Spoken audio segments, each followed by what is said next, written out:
Hi, I'm Dylan. Welcome to Sports Broadcasting Camp, and today we'll be talking about our predictions for the MLB trade deadline 2024. We have Theo Diezenhouse, Nate C., and Caleb Hines. Let's start with the Red Sox here. Caleb, what do you got? Well, see the Red Sox, I don't see them totally going crazy like other teams do. But I can see them, this isn't even a trade, but James Paxton getting DFA'd. They already reached out to the Dodgers. And it's such a cheap move that they're known to make. They're going to go get that. Then I realistically see them going after like a guy like going cheap with Justin Turner. I could see that. Like that's just not what they need, but that's like something we've seen through the offseason, past trade deadlines, just making small, cheap moves. Don't make a huge difference. It'd be nice to have those two guys back from last year's squad. But I would like to see him go out, do a little bit more.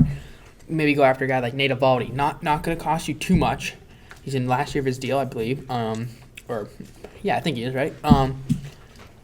Not going to be too much. It's a cheap move. You get back another guy who's been there, veteran. Get that pitching help you need. James Paxton's nice, but he's just DFA'd on a team with limited pitching. You need an actual true pitcher to fill in those holes in your rotation, make that leap.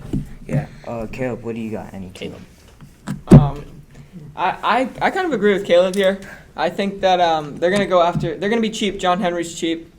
We know that. They're going to go after Justin Turner. They're going to go after James Paxton. If they get Eovaldi, that would be great. But I don't see them doing anything bigger. They're how many games over 500? 9. 9? That's good. That's good, but the Dodgers are 20 games over 500. It's not like they're like the third wild card right now, second wild card.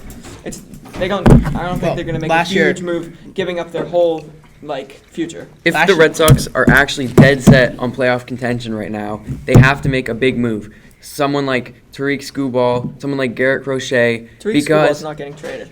Because, for one reason only, they're going into the hardest schedule in the second half of baseball out of any major league team, and if they're really dead set on winning, a team that's only 9 games over 500 really needs to go out there and make a big splash to make the playoffs. But I don't know. John Henry's never set out. They're just, I don't know if they are. It's frustrating. And Skubal's only getting traded for Jackson Holiday and more. He's just not going to come to. In the Sox and even myself are little prospects hoarders. I'm not big on getting rid of the prospects. But what you were saying, with them being 9 games over 500, just barely being in the wild card spot. Mm-hmm. Last year, the World Series was the 6th seed versus 6th seed. So it's like you get in the playoffs, anything can happen. So you don't have to the go. Rangers were the 6th seed. No, they weren't. Yeah. Or no, 6th seed. It was 6th seed. Diamondbacks and Rangers were wild card though. 4. They were. Yeah, 4. Yeah, 4th seed. Sorry, Because wild card versus wild Astros card were team the- though. That's what I'm trying to say. Wild card versus wild card. We do have a live audience here. Any questions?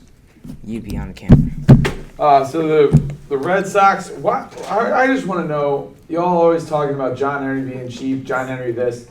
Y'all realize how many championships he's brought you guys? Like any other city would be like, yeah, we have an owner that's brought us multiple championships. Why are Boston fans so spoiled and complain all the time? It's fair, but it's frustrating that he changed his philosophy. Like Okay. he used to be like all in, and now he's starting to buy other stuff, and now it's like, the Red Sox have won four championships in the past 20 years. But you got to look at it like we don't want more. It's just us. But it's frustrating when you see a guy just change up on you like that, and you don't have a good reason. And you've seen him do it before. You've seen him spend the money.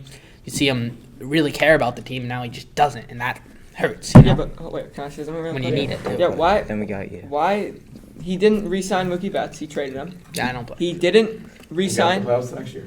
Xander Bogaerts. That one I don't blame. Playoffs next year. He didn't. Or he signed Rafael Devers. He got rid of, I guess, Chris Sale, who wasn't great. David Price. Who also wasn't great. But who was here from that 2018 championship team that's still good? Just Raffy. He's Just the only guy Raffy. left. You and the Red Sox shirt.